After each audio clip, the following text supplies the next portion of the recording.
Hello friends, you are welcome in Million Concepts of English। आज हम पढ़ेंगे London 1802, London 1802 और इसको टू मिल्टन नाम से भी जानते हैं और ये विलियम वर्ड्सवर्थ का सोनेट है। चलिए शुरू करते हैं। 2-3 पॉइंट पढ़ लेते हैं, इनसे प्रश्न पूछे जाते हैं। लंदन 1802 में लिखी गई और इनका एक पोएम्स इन 2 वॉल्यूम नाम से पोइट्रिक वॉल्यूम आया था 1807 में, उसमें पब्लिश हुई थी। और 1798 में लिरिकल बैलेट्स के पब्लिकेशन के बाद जितनी भी पोइम्स आई हैं वो सब, और 1807 से पहले की सब इसी पब्लिकेशन में पब्लिश हुई हैं।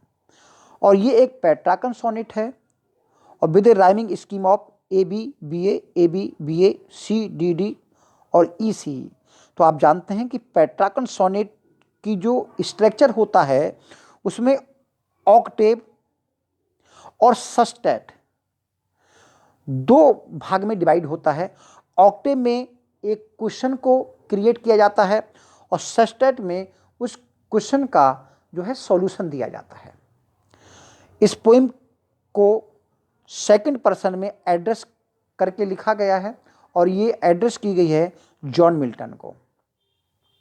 पोएम 2 पर्पज हैं। एक तो पहला पर्पज है जॉन मिल्टन को एक ट्रिब्यूट देना, श्रद्धांजलि देना, और दूसरा पर्पज है कि जो कंटेम्प्रेरी प्रॉब्लम्स थी इंग्लैंड की उनको उठाना। One of which is to pay homage to Milton by saying that he can save the entirety of England with his nobility and virtue. Second one है, the other purpose of the poem is to draw attention to what Wordsworth feel are the problems with English society। चलिए शुरू करते हैं इसका text. और text में जो हमने ब्लू कर रखा है वो इंपॉर्टेंट लाइन्स हैं और दूसरे इनमें इंपॉर्टेंट फिगर्स ऑफ स्पीच हैं। Milton, thou shouldest be living at this hour। Milton, काश तुम इस समय रहते होते, काश तुम इस समय जीवित होते। England hath need of the, यानी इंग्लैंड को तुम्हारी बहुत ज़्यादा जरूरत है। तो सी इज अ फैन, इंग्लैंड जो है एक दलदल बन गया है। फैन का मतलब है हाँ दलदल।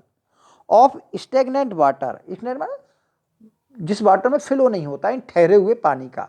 तो इंग्लैंड ठहरे हुए पानी का एक दलदल बन गया है और इस समय हे मिल्टन तुम्हारी बहुत ज़रूरत है, क्योंकि जो लोग हैं यहाँ के रहने वाले वो अब स्थिर हो गए हैं, अब उनमें गतिशीलता की कमी आ गई है। किस किस में ठहरे हुए वाटर का पानी, जो ठहरे हुए पानी का दलदल किस प्रकार बन गया, देखिए कौन कौन से उदाहरण देते हैं।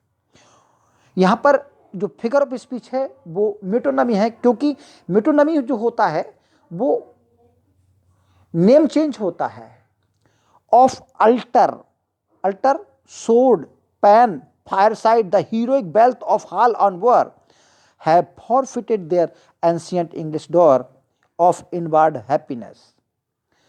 अल्टर का मतलब है यहाँ पर पुजारी लोग, और सोड सिंबल बना है सैनिकों का, पैन राइटर्स का, फायरसाइड घर के रहने वाले आम लोग, महिला पुरुष, and the heroic belt hall and war. Hall and war का मतलब है जो लॉर्ड, हीरोइक लॉर्ड हैं और उनकी लेडीज हैं। तो हॉल एंड वॉर आया लॉर्ड एंड लेडीज की। जो हीरोइक बेल्ट है यानी कि जो उनके हीरोइक कारनामे हैं, बहादुरी के कारनामे हैं, हैव फॉरफिटेड भूल गए हैं, of their ancient English door. तो डोर का मतलब है होता है, शाब्दिक अर्थ होता है दौलत, वेल्थ। तो यहाँ पर मतलब है प्राचीन जो गौरव है इंग्लैंड का। तो ये सारे लोग, यहाँ के पुजारी लोग, सैनिक लोग, लेखक, हीरोइक लॉर्ड एंड लेडीज, आम लोग, ये सब यानी कि पूरा इंग्लैंड, इंग्लैंड के उस प्राचीन गौरव को भूल गया है। क्योंकि ये कहना चाहना कि प्राचीन गौरव बहुत ज़्यादा, जो प्राचीन इंग्लैंड था वो बहुत ज़्यादा गौरवशाली था। ऑफ इनवर्ड हैप्पीनेस, कैसे लोग अपने आंतरिक खुशी में रहते थे। तो ये बात बता रहा है, ये लाइन बता रही है कि इनवर्ड हैप्पीनेस में प्राचीन लोग रहते थे, जो गौरवशाली लोग रहते थे। अब जो है लोग, हो सकता है कि मेटेरियल जो हैप्पीनेस है उसकी ओर भाग रहे हों, और जो इनर हैप्पीनेस है उसको भूल गए हों। फिर अगले कह रहे हैं वी आर सेल्फिश मैन, अब हम स्वार्थी लोग हो गए हैं। ओ राइज अस अप, हमारा उत्थान करिए, हमें उठाइए। रिटर्न टू अस अगेन, और हमारे पास दोबारा लौटाइए। हमारा उत्थान करने के लिए, हमारी प्रगति करने के लिए, हमारे प्रोग्रेस के लिए आप दोबारा लौटाइए। And give us manners, virtue, freedom and power, और हमको मैनर्स दीजिए, वर्च्यू दीजिए, फ्रीडम दीजिए, पावर दीजिए।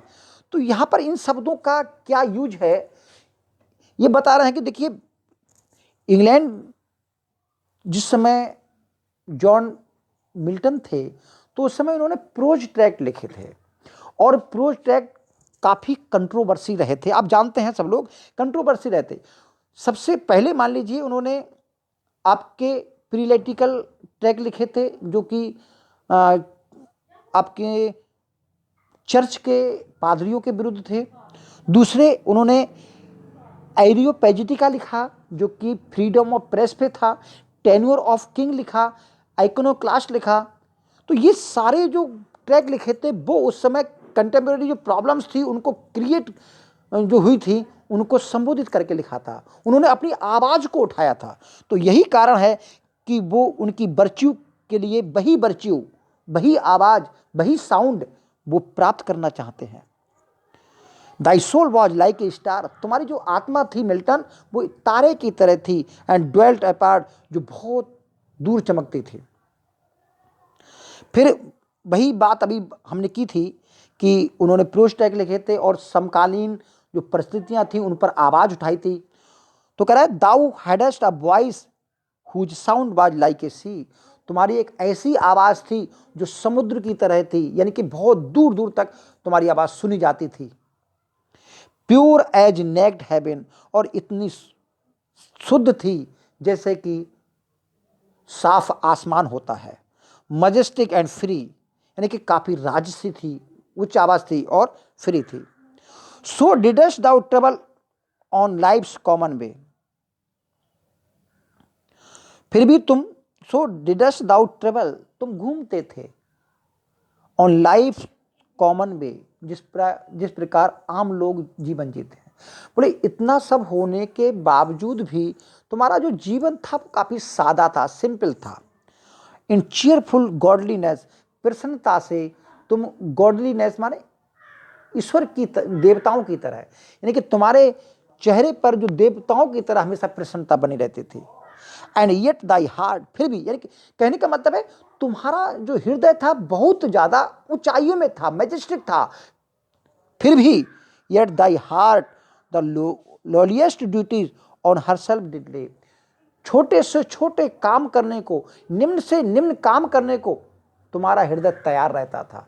यानी कि उच्च सादा जीवन, उच्च विचार तुम जीते थे, यानी कि आप खुद बहुत महान थे, फिर भी महान होने के बावजूद भी छोटे से छोटे कार्य करने में कोई हिचक नहीं करते थे। तो ये थी आपका सोनेट टू मिल्टन। उम्मीद कर रहे हैं पसंद आया होगा, तो इसलिए फॉरवर्ड करिए और चैनल को सब्सक्राइब कर लीजिए। Thank you, all the best.